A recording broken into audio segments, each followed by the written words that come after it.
ज्ञान प्राप्ति सदा ही समर्पण से होती है, ये हम सब जानते हैं। किंतु समर्पण का वास्तविक महत्व क्या है? क्या कभी विचार किया? मनुष्य का मन सदा ही ज्ञान प्राप्ति में अनेक बाधाओं को उत्पन्न करता है।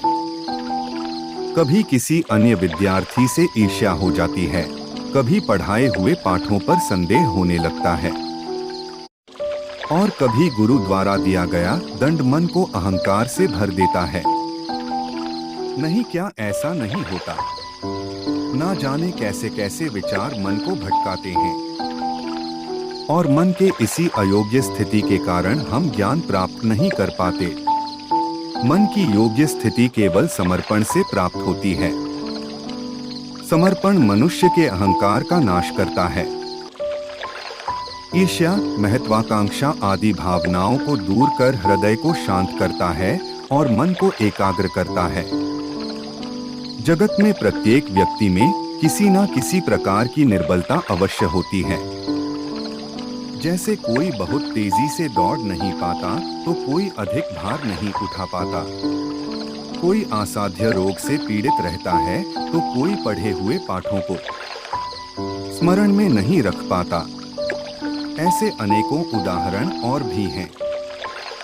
क्या आप ऐसे व्यक्ति को जानते हैं जिसे सब कुछ प्राप्त हो, और हम जीवन की उस एक निर्बलता को जीवन का केंद्र मानकर जीते हैं, जिस कारणवश सदा हृदय में दुख और असंतोष रहता है।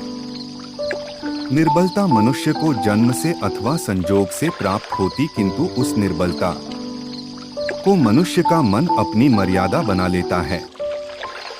किंतु कुछ व्यक्ति ऐसे भी होते हैं जो अपने पुरुषार्थ और श्रम से उस निर्बलता को पराजित कर देते हैं। क्या भेद है उनमें और अन्य लोगों में, ये आपने कभी विचार किया है?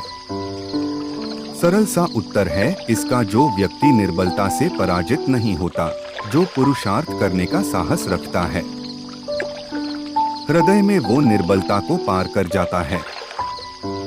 अर्थात निर्बलता अवश्य ईश्वर देता है, किंतु मर्यादा मनुष्य का मन ही निर्मित करता है। स्वयं विचार कीजिए, दो व्यक्ति जब निकट आते हैं तो एक दूसरे के लिए सीमाएं और मर्यादाएं निर्मित करने का प्रयत्न अवश्य करते हैं।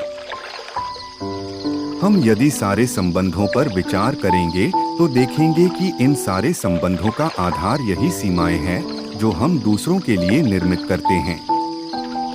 और यदि अनजाने में भी कोई इन सीमाओं को तोड़ता है तो उसी क्षण हमारा हृदय क्रोध से भर जाता है।